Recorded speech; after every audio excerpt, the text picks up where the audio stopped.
Good evening, friends. Thank you very much for your patience and passion. But we are soon coming to the close of these presentations. As she put this up, recently I was in Zambia, and in one of the discussions, we were documenting the lessons out of this very model, and one of the elders stood up, we were discussing, and he stood up and told us, we were talking about structures, we were talking about attitudes and practices that are really in that very community and affecting the well-being of children.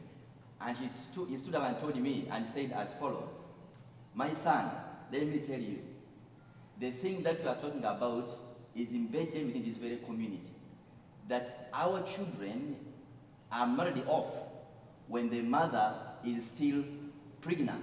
He was talking about early marriages.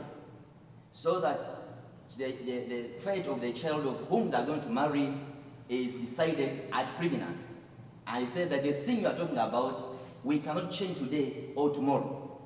Advocacy is looking at systems, it's looking at structures, attitudes, and traditions within the communities where we are working in Africa. So that was just a reminder for me to look at this complex subject of advocacy, looking at systems, traditions, practices. So we are looking at how do we influence individual behavior, how do we influence community behavior, how do we influence practices and systems within the communities. So as a matter of outline, we are going to look at what vulnerable child advocacy is about, impact and lessons, challenges, and then program scale-up. The critical issue about vulnerable child advocacy is that we cannot do advocacy as a one-time event.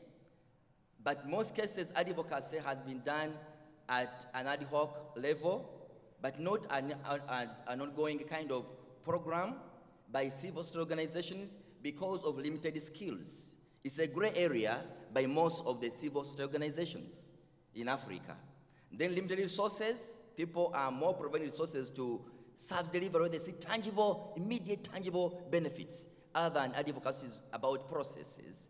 And then inadequate civil society engagement. They've not engaged so adequately at the local level but also at the national level. However, good progress has been made in 6 countries where World Vision has been implementing what we call the vulnerable child advocacy model, including Ethiopia, and they say Ethiopia is the flower of Africa, Kenya, the pride of Africa, Malawi, the warm heart of Africa, Mozambique, I'm yet to get it, Uganda, the pearl of Africa, and Zambia, the real Africa.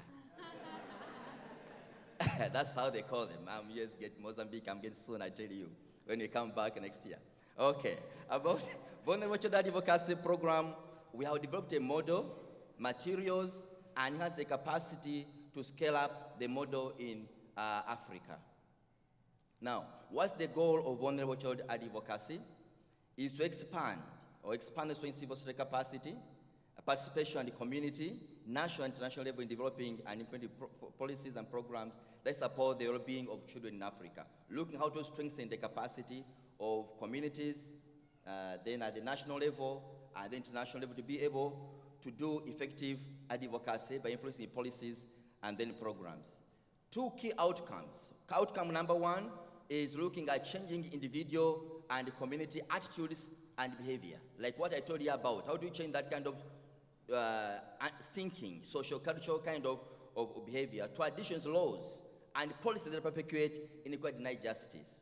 And the 2 is about influencing government policies and practices and how the governments will account for providing quality services. The second one is actually quite important because lots of commitments, policies have been made, but implementation is quite a problem in a number of countries. Our target beneficiaries include vulnerable children and their families. Families are infected by HIV and AIDS is still a problem, although there's complacency because of it around HIV and AIDS, and then local partners who may not be direct beneficiaries, but actually, because we are working with them, be able to extend more services to orphans and vulnerable children. through youth groups, community coalitions, and community-based groups. Our targets for advocacy. Targets are the people we advocate to. These are national, not targets are people that could be individuals or groups of individuals that you advocate to. These are national and local government leaders, traditional and opinion leaders, donors, international, multilateral and bilateral agencies, policymakers, and then civil society leaders. Those are the ones that we are targeted to be able to change and influence their behavior, laws, systems, and traditions, so they can be able to bring about well-being of children in the community. There are 5 domains. There are 5 domains. For any effective advocacy work to be undertaken, we must be able to address around these 5 domains. Domain number 1 is community ownership and structures. We must address community structures, but we must ensure there is ownership within the local, at the local level. Then number 2 is working in civil society networks and partnerships that have a bigger voice, be able to do effective kind of influencing of governments. And then influencing government policies and practices, that any effective advocacy work program must be able to influence policies and practices. Number 4 is child participation. As we are all aware that in the past, mostly people are speaking on behalf of children, but children must have a voice. Sometimes what we call child participation is that we give the child the voice of an adult, and we call it child participation. That's not child participation. And then number 5, the change individual and the community behavior and attitude. These are the domains of vulnerable child advocacy that World Vision has been working around. This one I'll go very fast, but what this slide is talking about is talking about advocacy as far as looking at complementing or responding to the mandates of World Vision, looking at the core documents as the work that we do, but also looking at the different levels.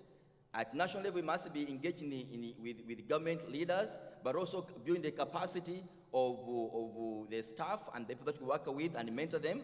And then community level, we must be able to work with partners and then to engage on different issues. But we must build the capacity, which has been the biggest gap, by looking at conceptualizing, planning advocacy work, and looking at the advocacy skills. And the desired outcome is policy influence and citizen empowerment. But at the extreme end, you are saying that advocacy must be linked. We must be able to look at community level engagements, which should inform national level, inform regional level, and international level, and also downwards. That process to take place at higher level must be translated into meaningful action at the lower level. A number of issues have come up, the results. One is that there has been active participation and representation on child-related task forces and committees as a result of our engagement. As I mentioned, that sometimes good policies have been developed by governments, but it's not clear implementation. So we, as World Vision and other civil organizations, have been working to ensure that we sit on different task forces, national OVC policies, plans, like for example in Uganda. Good effect, as a result on that very plan, was that more funding was allocated to orphans and vulnerable children by the Global Fund, round 3. But also, at the lower level, Ari alone talked about bylaws, that as a result of doing advocacy at community level, communities are able to develop bylaws. Bylaws are so strong in enforcing the laws which are at a higher level. There are national policies, but for them to be meaningful, communities are able to develop bylaws. And in Uganda, Zambia, and Ethiopia, good bylaws were developed by the communities to be able to put children back to school. There are examples I can't go through, but because of time, I'm going to go through all those examples. As far as community ownership is concerned, the structures, we see that a number of community structures have been trained, and they're able to identify issues and move those processes even forward within their own communities. Child participation. About child participation, children parliaments in Mozambique and Kenya have been very, very vital in talking and speaking out the voice of children.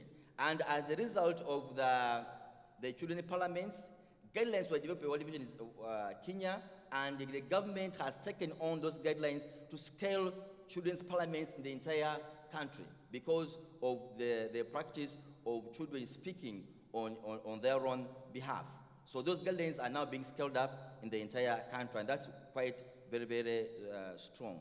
And then children can continue talking to their teachers about their rights and also other peers about their rights. Working in partnership, strong linkages have been formed between different society organizations and then governments, which was not there in the past. Some of the lessons, I may not go in so much with these ones, I mentioned one already, is the development of bylaws, especially with traditional leadership, for example, child labor, early marriages, catalyzing individual and community behavior and attitudes. I should encourage so much that in order for us to be able to move forward to implement policies, bylaws are really very, very strong. Collection analysis of understanding of scattered children's laws and policies provide good evidence. In most countries, laws about children and policies are scattered. But when you gather them and then you have a one-place top position where people can come and talk about children's issues, that is very, very powerful. In far as community ownership is concerned, structures, strong linkages of community advocacy groups into existing multi-sectoral continuing structures on vulnerable children at community, regional, and national level, led to ownership and easy follow-up on advocacy issues. Civil society was now linked with the coordinating structures within the communities. Child participation, children's parliaments and transition of child abuse monitoring forms help to ensure that children's opinions are respected by government departments and courts. Children have forms which, if there is any child abuse kind of any child incidents, they fill in that form and then are able to present to the leadership, which can be used in the court as when they are doing any kind of court sessions. That was very, very strong. It provides evidence and a voice for children using those very forms. Working in networks and cohesion demonstrate breadth of interest on issues, provide skills and contacts, and stimulate new ideas. A learning forum has been established where the 6 countries come together and begin sharing and informing each other. And that will continue at the community level and also at national level. I think the last one is very important, that we must have evidence-based research. So in most cases, governments are not taking NGOs or society organizations seriously because we are not having any evidence about what we are talking about. So it's very strong that we do have good evidence and about issues that we are talking about. At international level, as I conclude, again, as I mentioned, that we must be having linkages at community, national, regional, and then international level. World Vision has engaged at different levels as well in different issues at AU, East African Community, SADC, the processes which are going on. And I will not leave by mentioning what we are currently engaged in a 5-year global child health campaign, which we are rolling out globally. But in East Africa, we're launching in Kenya, we shall be launching soon in Uganda, and other campaigns including malaria, and then a campaign to eliminate pediatric AIDS, which is undergoing. And about challenges, there are still weaknesses in linking local labor advocacy to regional and then to international. That one still needs more strengthening, and skills are still limited. And then funding priorities, I mentioned that most donors are looking at funding service delivery other than funding advocacy work, and then the social-cultural barriers.